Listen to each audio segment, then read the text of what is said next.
അഭിലാഷ് നമുക്കൊപ്പമുണ്ട്. അഭിലാഷ്, ജിതിൻ അവിടെയുണ്ട്. നമ്മൾ ഈ പറയുന്നത് പോലെ തന്നെ ഇവരോടൊക്കെ ചോദിക്കുന്നതിന് നമുക്ക് കുറേ പരിമിതികളുണ്ട്. പക്ഷേ അപ്പോഴും ഇന്നലെ അഭിലാഷ് ട്രക്ക് നമ്മൾ കണ്ടു എന്നുള്ളത് നമുക്ക് കുറച്ചുകൂടി വേഗത്തിലാക്കാൻ കഴിയും എന്നുള്ളൊരു പ്രതീക്ഷ ഇപ്പം നമുക്ക് തരുന്നുണ്ട്. അപ്പം നമുക്കിപ്പോൾ ഡ്രോൺ ഇന്ന് ഇപ്പം എത്തിയിട്ടുണ്ടോ എന്നറിയില്ല, അത് വന്നുകൊണ്ടിരിക്കുകയാണ്. അപ്പം ബാറ്ററിയുടെ എന്തോ കുറച്ച് ഡിലേ ആവുന്നുണ്ടെന്ന് പറഞ്ഞു. പിന്നെ നമ്മളുടെ ഇപ്പം മേജർ ജനറലായിട്ടുള്ള ഇന്ദ്രപാൽ സാർ എത്തിയതുകൊണ്ട് പുള്ളി ഏറ്റെടുത്ത് കാര്യങ്ങൾ ചെയ്യുന്നുണ്ട് എന്നുള്ളൊരു വിവരമാണ് ഇപ്പം നമുക്ക് മീഡിയ നിങ്ങൾ തരുന്ന ഓരോ വിവരങ്ങളാണ് ഇപ്പം നമുക്ക് പൊതുവെ കിട്ടുന്നത്. നമ്മളെ ആരും അങ്ങോട്ട് കടത്തി വിടുന്നില്ല. ജിതിനവിടെ ഉണ്ട്. ഇപ്പം നമ്മളുടെ MLA മാരായിട്ടുള്ള രണ്ടുപേരും അങ്ങോട്ട് പോയിട്ടുണ്ട്. അവരെ കൂടെ അപ്പോൾ അവർ തിരിച്ചു വന്നിട്ട് എന്തോ പുറത്ത് പോയിട്ട് വരാമെന്നാണ് പറഞ്ഞത്. ഏതായാലും ഇന്നേക്ക് 10ാം നാളായി നമ്മളെ കാത്തിരിപ്പ്. അത് എത്രമാത്രം ഞങ്ങളുടെ കുടുംബത്തിന് സഹിക്കാൻ പറ്റുന്നതിലപ്പോഴാണെന്നുള്ളത് നിങ്ങൾക്ക് തന്നെ ഊഹിക്കാവുന്നതാണ്.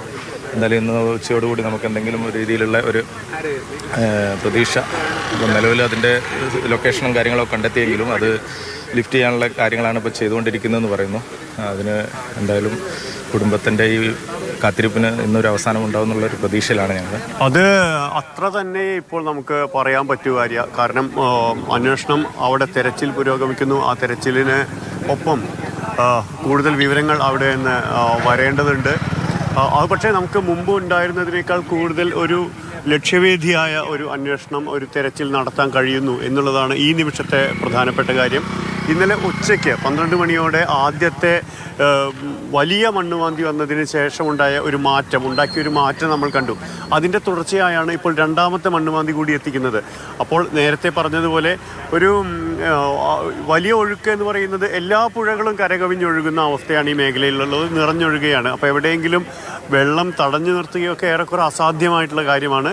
ചെയ്യാവുന്ന കാര്യം, പലയിടത്തും ഇങ്ങനെ മൺകൂനകൾ രൂപപ്പെട്ട് കഴിഞ്ഞിരിക്കുന്നു. ഒരു മലയപ്പാടെ വന്ന് അത് നിൽക്കുന്ന ഒരു സാഹചര്യത്തിൽ അവിടെ സ്വാഭാവികമായ തടസ്സങ്ങളെ കൂടി ഉപയോഗപ്പെടുത്തിക്കൊണ്ട് വശങ്ങളിലൂടെ, രണ്ട് വശങ്ങളിലും ഇതുപോലെ 10-40 അടി വന്ന് ചേറ് നിറഞ്ഞിട്ടുണ്ടെങ്കിൽ അതിനപ്പുറത്ത് ഏതെങ്കിലും വശങ്ങളിൽ ഈ വലിയ മണ്ണുമാന്തിയുടെ നീളൻ കൈകൾ ഉപയോഗിച്ചുകൊണ്ട് കുഴിച്ച് മാറ്റുകയാണെങ്കിൽ ഒഴുക്ക് ആ പ്രദേശത്ത് കൂടെ ചാലുകീറി വിടാനാകും എന്നുള്ളൊരവസ്ഥയുണ്ട്.